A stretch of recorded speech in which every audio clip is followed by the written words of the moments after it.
tradición moi popular, moi nosa, sobre todo nas Rías Baixas. De feito, en Baiona, en Belesar, hai un equipo de bolos celtas que o peta polo mundo adiante. Pois ben, sobre as súas orixes non están moi claras. Xa se sabe deles dende épocas antigas en Europa e aquí en Galicia foron pasando de xeración en xeración. Pero como se xoga? Pois hai unha pista alongada, un chisquiño inclinada, chamada Campo dos Bolos, aí a vemos. Ao fondo colócanse eses birlos de madeira, como uns paus de madeira, e dende unha zona acotada, aí ven, cunha bola de madeira, téntase tirar o maior número de birlos. Ten unha segunda parte o tiro, é dicir, onde cae a bola, o que se chamaría o birle, volves a intentar tirar máis birlos. Cada birlo ten unha puntuación distinta, non todos valen o mismo, hai un birlo rei, un birlo xigante, é dicir, unha maravilla para que non fan falta pantallas. E, efectivamente, está de parabéns este xogo tradicional porque ven de ser declarado ben de interés cultural. Búscase deste xeito protexer a tradición, para que non se perda, como fan en Camos, no municipio pontevedrés de Nigrán, no Val Miñor. As novas xeracións xa amosan interese no xogo dos birlos, nos bolos celtas, Belén.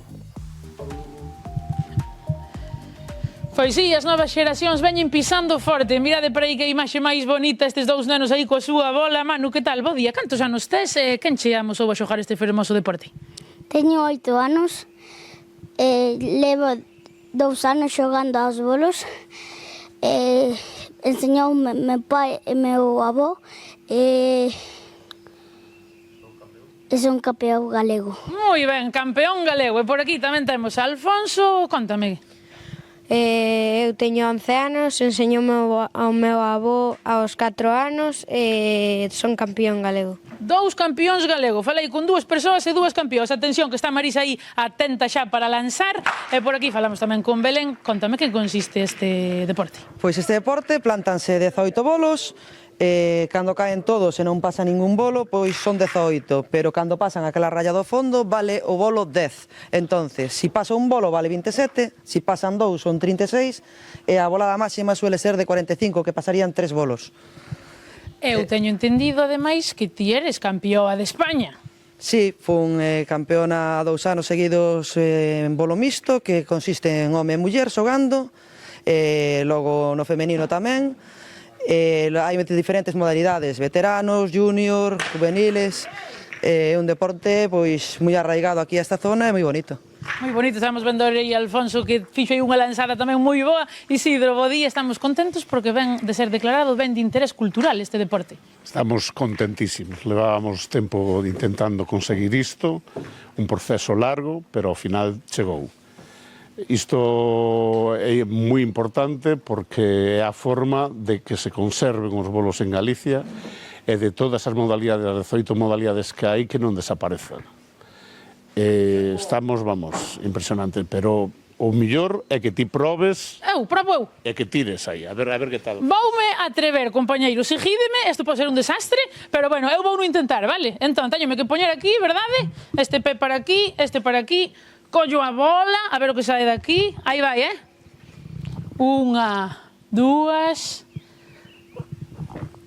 Aí está!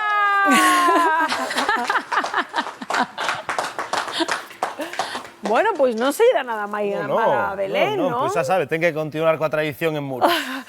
Que vos parece o deste xogo, que estén esas novas xeracións aí aplicadas? Pareceme fenomenal, pero por unha cousa moi sinxela. Xogar outro xogo, rollo golf, rollo outro tipo de xogos, son caros. É isto unha cousa barata, que permite inclusión social, que a xente se xunta, que non estás co móvil, que estás ao aire libre. A min pareceme fenomenal, a min pareceme realmente un acerto. Iso che a dicir que, Manel, todo o que sea cos rapaces deixen a play, estén aí xogando aire libre, a verdade que sí, recuperar eses xogos é moitos máis que se están perdendo, porque non ves a unha persona nin facendo un aro como facíamos antes para andar para xogar, isto dos bolos, a billarda, pois claro que era importante. Xa logo había que poñerle asignatura nas escolas. É que antes, como te aburrías tanto, estimulabas máis a creatividade para inventar xogos, non? Tiñas tempo, inventabas xogos, por que? Porque saías á rúa. Non pasaba nada, ibas sola á escola, non pasaba nada. Saías ao parque, chegaba o verán e tua nai botaba para ali para o patio e cando chegaba a setembro recollíate. Era o que había. Non pasaba nada. Pero non é emocionante ver a ese rapaciño dicir con 6 anos, 8 anos, hai 2 anos que xogo a isto, e que estou encantado da vida. E ademais, a min emocioname de verdade. Que se enteren os americanos, non inventaron os bolos, Aí está. Aí está a proba, aí está a proba. A verdade